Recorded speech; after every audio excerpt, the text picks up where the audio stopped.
Hello, good morning friends. Friends, आज हम लोग एक नया टॉपिक शुरू कर रहे हैं। क्लास 10th के लिए जो हमारा टॉपिक है that is pair of linear equation. Pair of linear equation, two variable.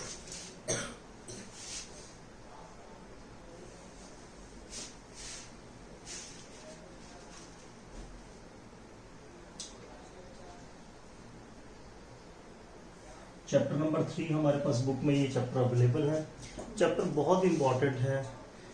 इस चैप्टर के अंदर ऐसी बहुत सारी चीज़ें हैं जो हमारे पास आगे भी काम में आएंगी और इसको हम डेली लाइफ प्रैक्टिस में भी यूज़ करेंगे। वो हम स्टेटमेंट क्वेश्चन के साथ जाएंगे तो काफ़ी कुछ हम लोगों को पता लग जाएगा। तो जैसे मैं बात करूँ pair of linear equation, two variable, दो वेरिएबल यहाँ पे मेरे पास में होंगे।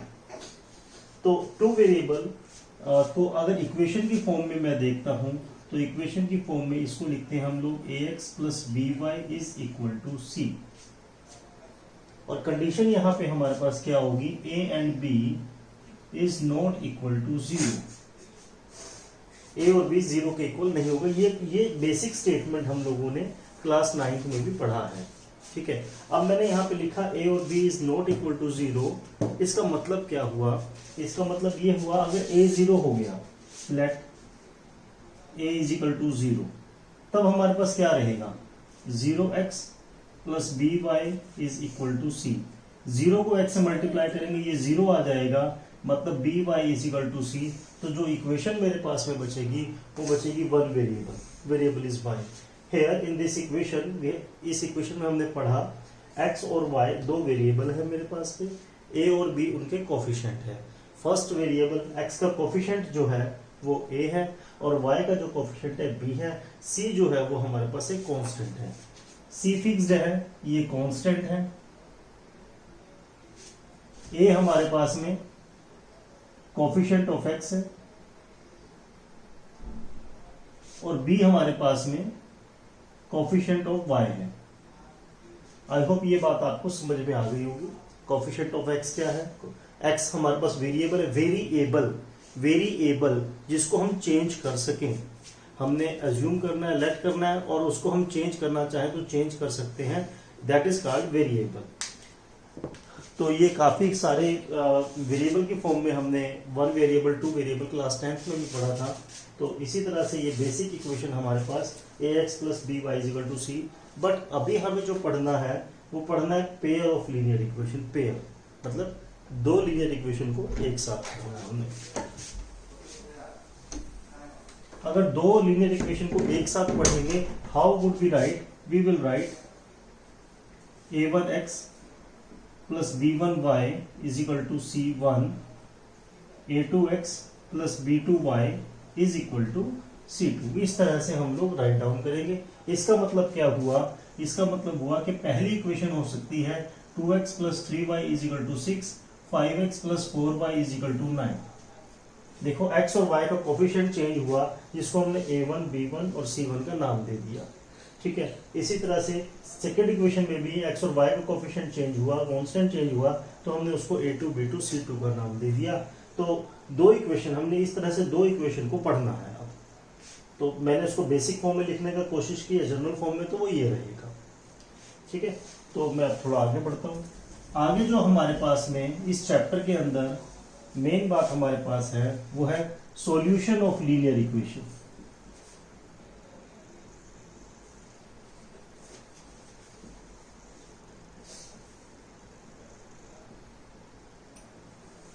हमने अब पढ़ना है solution of a pair of linear equation. ठीक है बेटा, अब इस सिलेबस के अंदर हमारे पास 10th क्लास के अंदर इसको सोल्व करने के लिए 4 मेथड है मेरे पास में। अब सॉल्यूशन का मीनिंग क्या है वो भी मैं आज डिस्कस करूंगा आपसे। सॉल्यूशन का अपना एक मीनिंग भी है, what is called solution of the equation. तो पहला हमारे पास मेथड है ग्राफिकल मेथड। दूसरा मेथड हमारे पास रहेगा सब्स्टिट्यूशन मेथड। तीसरा मेथड रहेगा इक्वेटिंग कोफिशिएंट मेथड,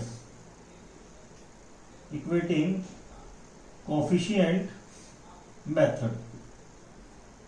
और फोर्थ मेथड मेरे पास रहेगा cross multiplication method. Cross multiplication method, 4 method हमारे पास में है। अगर मैं इक्वेशंस को सोल्व करूंगा, चाहे मेथड में कोई भी अडॉप्ट करूं, रिजल्ट हमारे पास सेम आएगा, रिजल्ट में कोई चेंजेस नहीं आएंगे। वो रिजल्ट क्या है या सॉल्यूशन क्या है उसको भी हम पढ़ते हैं। पहले हम ये समझेंगे 4 method, 4 methods we are having. One is graphical method, substitution method, equating coefficient method and cross multiplication method. ठीक है बेटा। अब मैं जब इस चैप्टर को शुरू करने की बात करता हूँ, स्टार्ट करने की बात करता हूँ, तो आई विल मूव विद, सबसे पहले मैं बात करूंगा ग्राफिकल मेथड की, और इस मेथड के बेस पे इन तीनों मेथड को समझाने की मैं कोशिश करूंगा। इसका मीनिंग क्या है वो बताने की मैं कोशिश करूंगा, तो आपने उसको बड़े ध्यान से समझना है। तो सबसे पहले मैं ग्राफिकल मेथड के ऊपर बात करता हूँ, बेसिक ग्राफ के ऊपर बात करता हूँ। तो मेरे पास एक स्टेटमेंट है, सपोज कीजिए 2x + 3y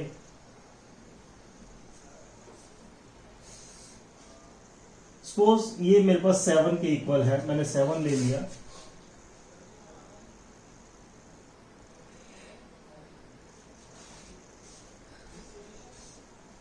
और x + y = 3 ले लिया। मैंने एक स्टेटमेंट, दो स्टेटमेंट पेयर ले लिया हमने लीनियर इक्वेशन का।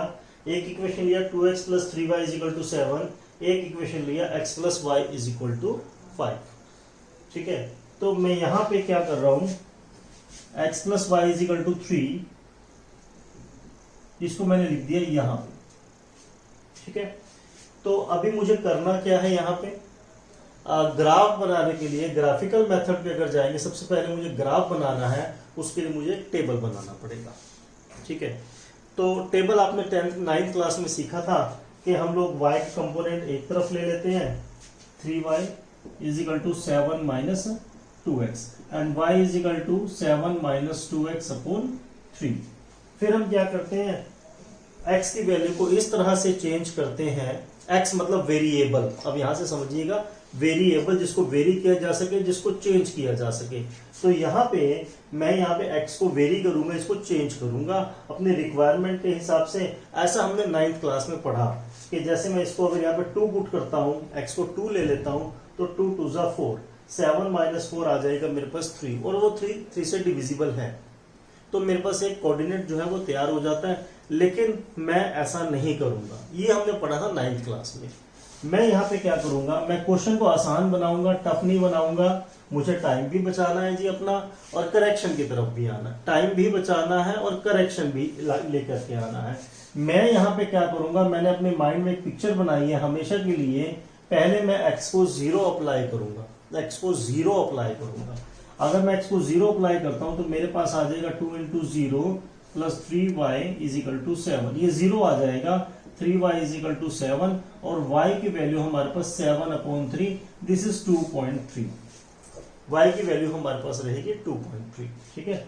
तो अभी मैं क्या करने वाला हूं, ध्यान देंगे, मैंने एक केस तो लिया x = 0 के लिए, और मैं आपको बता रहा हूं कि यहाँ पे दो वेरिएबल हैं x और y। ठीक है। तो मैंने हमेशा अपने माइंड में एक पिक्चर बनाया है कि पहले मैंने x को 0 लेना है, और सेकंड केस में मैं y को 0 लूंगा। बेनिफिट क्या है इसका वो भी बताऊंगा। पहली बात तो ये कि आपको सोचने का जरूरत ही नहीं है कि क्या पुट करें, तो टाइम वहां भी बचेगा हमारे पास में, और टाइम आगे जब हम प्लॉट करेंगे ग्राफ के ऊपर वहां भी बचेगा हमारे पास में। जैसे ये देखता हूं 2x + 3 × 0 = 7, यहां पे हमने पुट करना है, तो 2x = 7, x की वैल्यू आ जाएगी 7/2 माने 3.5। तो अगर मैं टेबल बनाता हूं यहाँ पे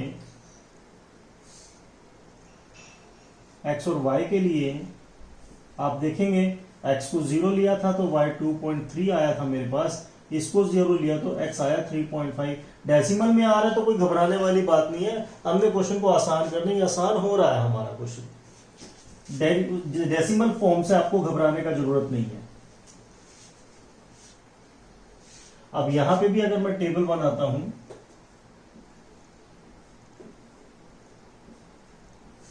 x को 0 ले लें, 0 + y = 3, तो y की वैल्यू आ गई 3।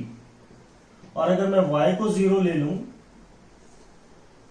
तो x + 0 = 3, x की वैल्यू आ गई मेरे पास में 3। ये मेरे पास में आ गया ग्राफ का टेबल।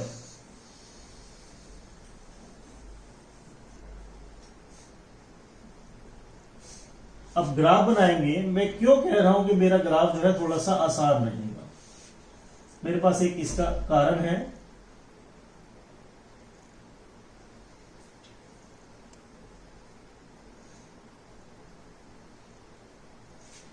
ये प्लस एक्स, ये minus X minus Y, plus Y sorry, ये माइनस एक्स और ये माइनस वाई, ये 0 1 2 3 4 5 6 और ये भी 1 2 3 4 5 एंड सो ऑन, कुछ भी हो सकता है। अब जब मैं प्लॉट करूंगा यहां पे, मेरे पास x की वैल्यू है 0, y की वैल्यू है 2.3। ठीक है, मैं जो जिस वे में मैंने कैरी किया, मैं यहाँ पे एक चीज आपको बताऊंगा क्यों मेरा ये टॉपिक आसान हो जाता है, मैंने क्या इसमें ऐसा चेंज कर दिया कि मेरा आसान हो गया। ये आपको समझना होगा कि जो मेरा पहला पॉइंट आएगा, पहला कोऑर्डिनेट पॉइंट आएगा मेरे पास में, that will always be on Y axis and second will be on X axis, कहीं और जाना ही नहीं हमने। ठीक है, जैसे मेरा पहला पॉइंट हमेशा इस लाइन पे आएगा और दूसरा पॉइंट हमेशा इस लाइन पे आएगा, तो कहीं और जाना ही नहीं। x0 y 2.3, x0 ये रहा, y 2.3 1 2, उसके बाद तीन छोटी छोटी लाइनें अब अपने ग्राफ पे आप देखोगे 1 2 3, उस तीसरी छोटी लाइन के ऊपर आप मार्क कर दोगे। ठीक है, आई होप समझ में आ रहा होगा। और दूसरा पॉइंट मेरा हमेशा इस लाइन के ऊपर आएगा, आप देखेंगे x 3.5 है, 3 के बाद 0.5, छोटी छोटी 5 लाइन आप लेंगे 1 2 3 4 5, या इन दोनों के बिल्कुल मिडिल में आ जाएगा और y की वैल्यू 0 है, सो वो इसी लाइन पे आएगा। सेकंड पॉइंट इस लाइन पे और फर्स्ट पॉइंट इस लाइन पे, इसको आपने ध्यान से समझना है। ठीक है, इसको ज्वाइन करवा देंगे, ये लीजिए हमने ये ज्वाइन करवा दिया, यहां पे लिख दिया हमने 2x + 3y is equal to 7, ये हमारा, और यहां पे भी आप मार्क करेंगे, ये बनेगा 0 2.3 और ये बनेगा 3.5, 0, हम ये नाम दे देंगे, इनको कोऑर्डिनेट मार्क करेंगे हमेशा। ठीक है, अब ये दूसरा ग्राफ देखते हैं, x0 y3 this one, x3 y0 this one, और ये आपका आ गया कुछ इस तरह से CD, ये ग्राफ आ गया CD, ये 0 3 और ये 3 0, यहां पे आप मार्क कर देंगे x + y is equal to 3। तो ये दोनों ग्राफ हमने एक ही ग्राफ पेपर के ऊपर बनाने हैं, और जब दोनों ग्राफ एक ग्राफ पेपर के ऊपर बनाओगे तो दोनों ग्राफ में आप देखेंगे दोनों इंटरसेक्ट कर रहे हैं इस पॉइंट के ऊपर, इस पॉइंट के ऊपर इंटरसेक्ट कर रहे हैं। इस पॉइंट को मैंने नाम दे दिया O पॉइंट के ऊपर ये दोनों ग्राफ इंटरसेक्ट कर रहे हैं। अगर मैं इसको ज्वाइन करता हूं इस तरह से, जैसी आपने डॉट्स के अंदर करना है, तो एक मेरे पास में वैल्यू आ रही है, जब मैंने इन दोनों पॉइंट ऑफ इंटरसेक्शन की बात करता हूं, x के ऊपर 2 की वैल्यू है, y के ऊपर 1 की वैल्यू है, इसको आपने ध्यान रखना है। और जो रिजल्ट मेरे पास में आया वो आया 2 और 1, वो रिजल्ट आया 2 और 1। आई होप ये बात आप समझ रहे होंगे कि दोनों लाइन जिस पॉइंट के ऊपर इंटरसेक्ट करी उसको हमने O का नाम दिया, और उसका मैंने सॉल्यूशन, उसका मैंने सेट निकाला कि वो x एक्सिस पे कहां पे मीट कर रहा है, y एक्सिस पे कहां पे मीट कर रहा है, और वो मेरे पास मीट कर रहा है 2 और 1 के ऊपर, x की वैल्यू 2 के ऊपर और y की वैल्यू 1 के ऊपर। ठीक है, अभी मैं यहां पे इसी स्टेटमेंट को एक दूसरे मेथड में कैरी करने का कोशिश करता हूं।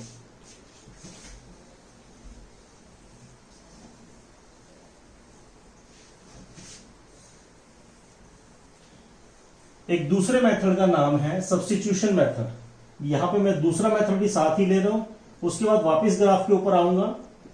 सब्स्टिट्यूशन मेथड,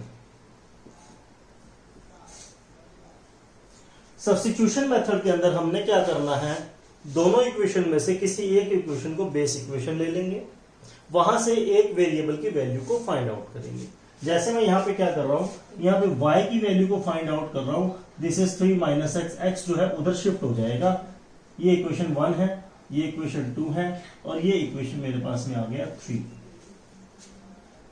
पहले हमने ये लिखा, फिर हमने ये लिखा, और हमने क्या किया, इस फर्स्ट इक्वेशन में से y की वैल्यू को फाइंड आउट कर लिया 3 माइनस एक्स। एक्स जो है राइट साइड शिफ्ट हो जाएगा। अब ये जो 3 माइनस एक्स है बेटा, इसको हम क्या करेंगे, सब्स्टिट्यूट करेंगे, रिप्लेस करेंगे सेकेंड इक्वेशन के अंदर। y विल बी रिप्लेस और सब्स्टिट्यूटेड बाय दिस वैल्यू। जैसे ये 2x प्लस 3, y को रिप्लेस कर दिया मैंने 3 माइनस एक्स के साथ, 7, 2x plus 9 minus 3x is equal to 7। तो कह सकते हैं 9 minus X is equal to 7, minus X will be equal to 7 minus 9, minus X की वैल्यू माइनस 2, तो कह सकते हैं एक्स की वैल्यू आ गई मेरे पास में 2।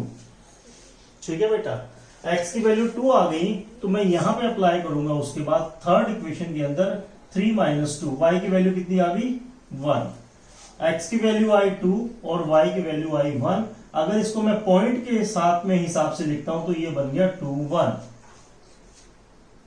ये कौन सी वैल्यू है आपको याद है, ये वैल्यू ओ थी जो ग्राफ के अंदर हमने कैलकुलेट की थी, जहां पे पॉइंट ऑफ इंटरसेक्शन आ रहा था। आपको याद होगा कुछ इस तरह से जब हमारा पॉइंट ऑफ इंटरसेक्शन आया था तो ये वैल्यू जो थी हमारी 2 1 थी।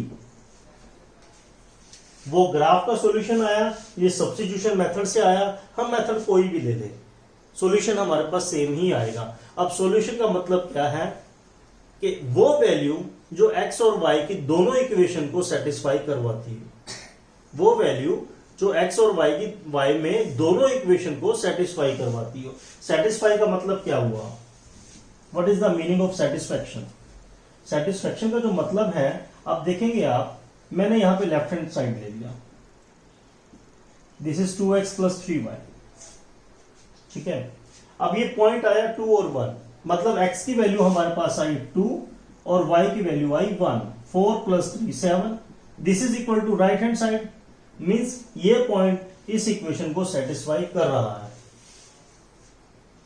ठीक है, और अगर मैं इसको यहां भी अप्लाई करूंगा x प्लस वाई, मतलब 2 प्लस 1 3 आ गया, तो वो दूसरी इक्वेशन को भी सेटिस्फाई कर रहा है, तो हम इसको कहेंगे solution of the equation. Solution मतलब x और y की वो वैल्यू जो दोनों इक्वेशन को सेटिस्फाई करे, या फिर हमने अभी अभी पढ़ा कि जब भी ग्राफ बनाएंगे जो पॉइंट ऑफ इंटरसेक्शन होगा, जहां पे दो लाइन इंटरसेक्ट करेंगी हमारे पास में, उसको हम लोग बोलेंगे solution set, solution of the equation. ठीक है, हाँ जी स्टूडेंट्स, अभी हम लोगों ने ग्राफिकल प्रेजेंटेशन में यूनिक सॉल्यूशन हम लोगों ने पढ़ा, जहां पे दो लाइन हमारी इंटरसेक्ट कर रही थी, और उसी चीज को हमने सब्स्टिट्यूशन मेथड के साथ सोल्व करने का भी कोशिश किया। अब इसी बात को मैं अपने आगे एक्सटेंड कर रहा हूं, एक और ग्राफ में यहाँ पे बना रहा हूं। Rather I am going to make 2 graphs here. First graph is, suppose मेरे पास एक इक्वेशन है x plus Y is equal to 3, और सेकेंड स्टेटमेंट सपोज मेरे पास में है x plus Y is equal to -1। ये दो स्टेटमेंट यहां पे मैं अब आपके पास कैरी कर रहा हूं। अब देखते हैं इसका ग्राफ क्या बनेगा। ग्राफ हमारे लिए इंपॉर्टेंट है। अगर मैं फर्स्ट लाइन देखता हूं x plus Y is equal to 3 और x plus Y is equal to -1, जैसा मैंने आपको बताया था, हमें 2 पॉइंट ले लेने हैं, इधर भी और इधर भी। अगर यहां पे x को मैं 0 ले लेता हूं, x 0 हो गया, 0 plus Y is equal to 3, तो वैल्यू ऑफ y आ जाएगा 3, और अगर मैं y को 0 ले लूंगा तो x आ जाएगा 3। सिमिलरली यहां पे भी अगर मैं x को 0 लूंगा तो y -1 आएगा, y को 0 लूंगा तो x -1 आएगा। This is what about the table is. ये टेबल हम लोगों ने बना लिया। मैंने आपको पहले भी बताया कि टेबल बनाने का ये सबसे आसान तरीका है, इजीएस्ट वे है हमारे पास में। पहले हम क्या करेंगे, x को 0 ले लेंगे तो y का वैल्यू आ जाएगा, सेकेंड केस में y को 0 ले लेंगे तो x का वैल्यू आ जाएगा, सिंपलेस्ट। सो अगर मैं इसका ग्राफ बनाता हूं तो ध्यान देंगे ये ग्राफ एक किस डायरेक्शन में जाएगा।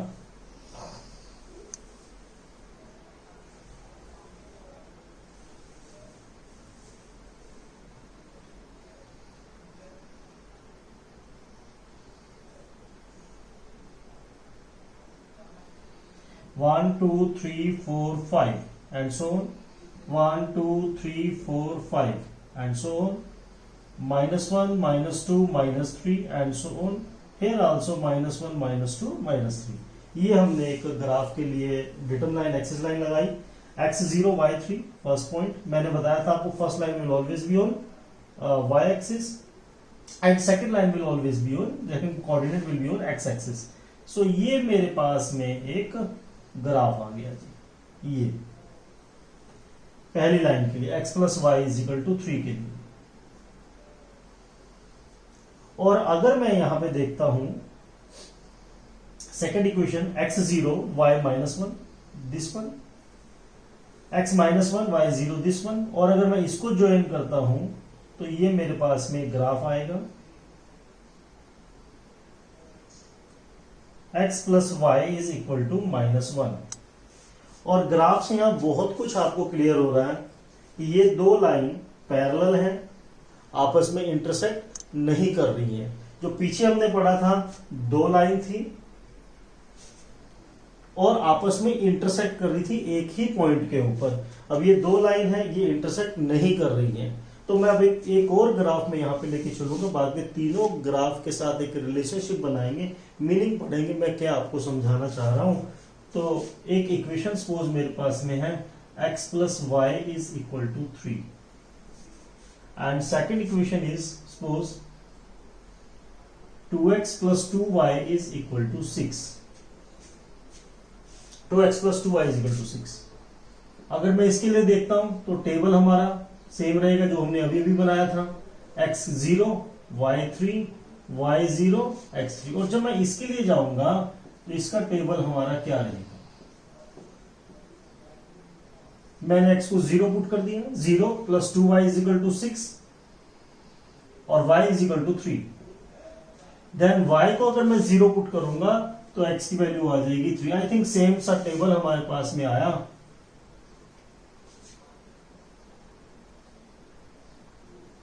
1 2 3 4 1 2 3 4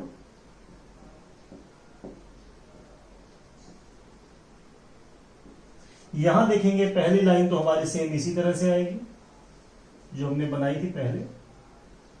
ये हमने नाम दे दिया AB। This is x + y = 3।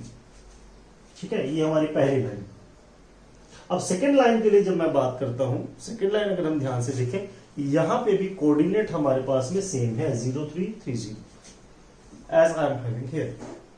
दोनों जगह पे कोऑर्डिनेट सेम है। इस क्वेश्चन में यही खास बात है, यही चीज मैं आपको समझाना चाह रहा हूं कि ये एक ग्राफ जो हमारे पास आएगा वो लाइन के ऊपर लाइन आ जाएगा, लाइन के ऊपर लाइन। Yes,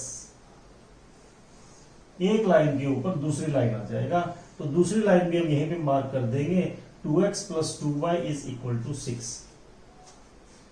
2x + 2y = 6। दोनों ही लाइन एक दूसरे के ऊपर कोइंसाइड कर रही है, एक दूसरे के ऊपर आ रही है। हर एक पॉइंट, एक लाइन 1 का हर एक पॉइंट लाइन 2 के ऊपर आ रहा है। अगर line 1 infinite number of point से बनी है तो लाइन 2 भी इनफाइनाइट नंबर ऑफ पॉइंट्स एक दूसरे के ऊपर ओवरलैप कर जाएंगे। यस, अब आप आई थिंक मेरी बात को समझेंगे। हमारे पास 3 तरह का ग्राफ बना। अगर आपको ये समझ में आ गया तो मैं इसको रब करता हूं और अपनी बात को कंप्लीट करता हूं। जो मैं आपको बताना चाह रहा हूं, जो आपको कहना चाह रहा हूं मैं,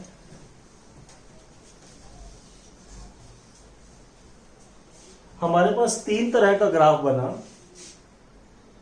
एक ग्राफ तो ये जो हमने कल बनाया इस तरह से, एक ग्राफ ये जो अभी अभी हम लोग बनाए, और तीसरा ग्राफ ये लाइन के ऊपर लाइन का आना, दो लाइन एक दूसरे के ऊपर आना। अगर ये दो लाइन एक ही जगह पे एक ही पॉइंट पे इंटरसेक्ट कर रही हैं तो उसको बोलते हैं वन सॉल्यूशन। जो पॉइंट ऑफ इंटरसेक्शन है दैट इज कॉल्ड सॉल्यूशन। जहां पे दो लाइन आपस में इंटरसेक्ट करती है उसको बोलते हैं सॉल्यूशन। अब यहां पे ये एक ही पॉइंट के ऊपर इंटरसेक्ट कर रही है, वन सॉल्यूशन, यूनिक सॉल्यूशन हम इसको बोलेंगे।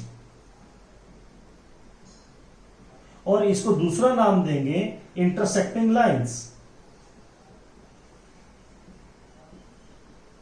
अब यहां पे देखिए दोनों लाइन आपस में इंटरसेक्ट नहीं कर रही है, अगर इंटरसेक्ट नहीं कर रही है तो उसको बोलेंगे no solution.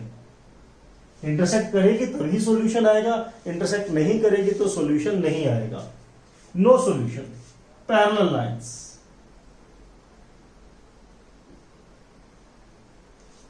No solution parallel lines. और जो तीसरी लाइन है ये देखिए, एक तो बोलेंगे इसको कोइंसिडेंट लाइंस, एक लाइन के ऊपर दूसरी लाइन का ओवरलैप कर जाना, उसको बोलेंगे कोइंसिडेंट लाइंस। दूसरी बात मैंने अभी भी आपको बताया, infinite number of points of line 1 is overlapping on infinite number of points of line 2। Line 1 के infinite number of points line 2 के इनफाइनाइट नंबर ऑफ पॉइंट्स के ऊपर ओवरलैप कर रहे हैं। अगर ये ओवरलैप कर रहे हैं तो सभी पॉइंट एक दूसरे का सॉल्यूशन है, तो इसको बोलेंगे हम लोग इनफाइनाइट सॉल्यूशन।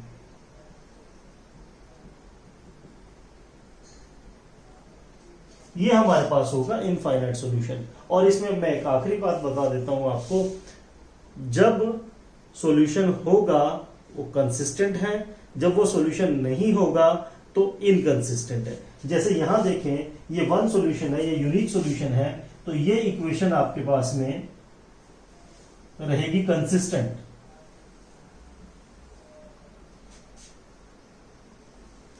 और ये क्योंकि सॉल्यूशन नहीं है यहां पे, तो ये रहेगी इनकंसिस्टेंट। और इसी तरह से क्योंकि यहां पे इनफाइनाइट सॉल्यूशन है, सॉल्यूशन तो है हमारे पास में, इसको बोलेंगे कंसिस्टेंट, इसको बोलेंगे कंसिस्टेंट। अब ये पता करने के लिए अब हम लोग क्या करेंगे, हमें एक पेयर दिया हुआ है, उस पेयर के बेस पे विदाउट मेकिंग ग्राफ हमें कैसे पता लगेगा यूनिक सॉल्यूशन है, इनफाइनाइट सॉल्यूशन है या नो सॉल्यूशन है। हम ये भी पता कर सकते हैं, वी कैन जज। अगर हमें इक्वेशन ग्राफ नहीं भी बनाना है, विदाउट मेकिंग ग्राफ हम ये भी बता सकते हैं कि इसमें सॉल्यूशन कौन सा आएगा। एक सॉल्यूशन आएगा यूनिक सॉल्यूशन, या कोई भी सॉल्यूशन नहीं आएगा नो सॉल्यूशन, या फिर बहुत सारे सॉल्यूशन आएंगे इनफाइनाइट सॉल्यूशन। ये हमें कैसे पता लगेगा। तो एक रिलेशनशिप है हमारे पास में, वो रिलेशनशिप आप देखेंगे, मैं यहां पे रिलेशनशिप राइट डाउन कर रहा हूं, आप ध्यान देंगे। अगर if a1 upon a2 is not equal to b1 upon b2 is not equal to c1 upon c2, ये हमारे पास में पहली कंडीशन है। इस ग्राफ को बनाने के लिए, यूनिक सॉल्यूशन को बनाने के लिए, my condition is this. And अगर ये आएगा तो a1 upon a2 equal to b1 upon b2 is not equal to c1 by c2 के पहले दो कोफिशिएंट्स का रिलेशनशिप तो सेम रहेगा, लेकिन कांस्टेंट्स जो रहेंगे हमारे वो इक्वल नहीं होंगे। और यहां पे जो कंडीशन होगी हमारे पास में a1 by a2 equal to b1 by b2 equal to c1 by c2, अगर तीनों हमारे पास में सेम आ जाएंगे तो इनफाइनाइट सॉल्यूशन हमारे पास में होंगे। जैसे मैं एक आपको एग्जांपल दे रहा हूं, लगभग अपने टॉपिक को एंड स्टेज की तरफ ले जाऊंगा।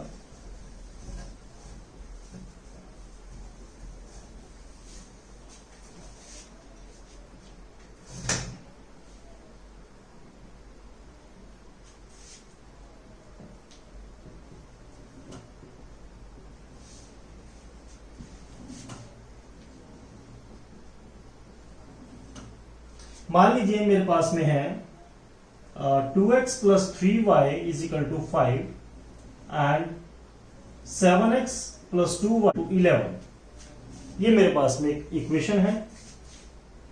और एक इक्वेशन मैं ले रहा हूं यहां पे 2x plus y is equal to 4 and 4x plus 2y is equal to 8। मैंने यहां पे दो अलग अलग इक्वेशंस लिया। तो मुझे सबसे पहले लिखना है a1 by a2, मतलब a1 by a2 का जो मीनिंग है यहाँ पे x के जो कोफिशिएंट्स हैं उनको रेशो में लेना है मैंने। जैसे x के जो कोफिशिएंट है वो रहेंगे 2/7 और b1 by b2 3/2, c1 by c2 5/11। क्या ये आपस में इक्वल हैं? 2/7 equal to 3/2 is equal to 5/11, क्या ये आपस में इक्वल नहीं है? क्लोज कर दिया। क्या ये आपस में इक्वल है? नहीं है, तो ये भी क्रॉस कर दिया। माने a1/a2 is not equal to b1/b2 is not equal to c1/c2। अगर ये ऐसी कंडीशन आएगी तो हमारे पास क्या होगा? हमारे पास होगा unique solution. a1/a2 not equal to b1/b2 not equal to c1/c2, तो हम इसको बोलेंगे यूनिक सॉल्यूशन। या फिर इंटरसेक्टिंग लाइंस, या फिर कंसिस्टेंट, तीन तरह से हम इसको बोलेंगे। और अगर इसका ग्राफ बनता है तो कुछ इस तरह से ग्राफ हमारे पास बनेगा। आई होप आप बात समझ रहे होंगे। अब मैं क्या बात आपको बताना चाह रहा हूं, तो किसके लिए मैंने वो ग्राफ बनाए हमारे। यहां पे देखते हैं a1/a2 2/4 माने 1/2, b1/b2 it is 1/2 and c1/c2 4/8 again 1/2। तो 1/2 is equal to 1/2 is equal to 1/2, तीन कंडीशंस मेरे पास में, तीनों इक्वल है। तो a1/a2 equal to b1/b2 equal to c1/c2। अब आप बताएं ये कौन सा सॉल्यूशन हमारा हुआ? Infinite solution.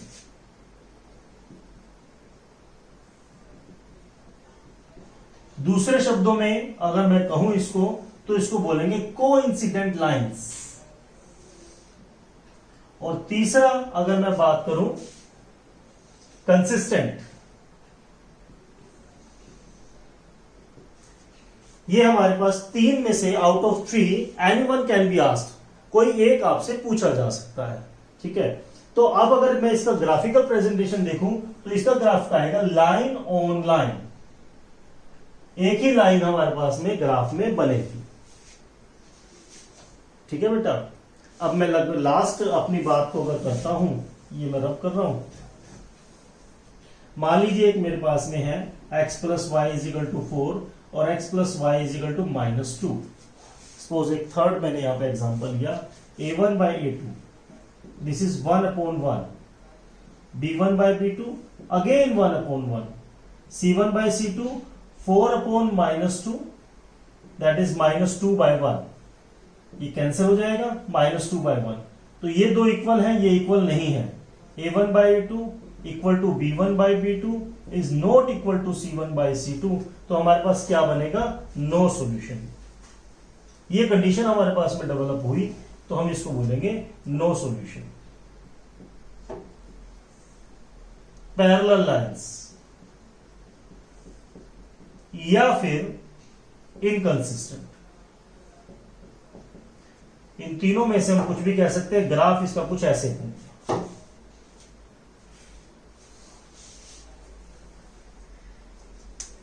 इतनी छोटी सी बात के लिए हमें काफी बड़ा ग्राफिकल प्रेजेंटेशन करना पड़ा, अलग अलग मीनिंग समझने पड़े।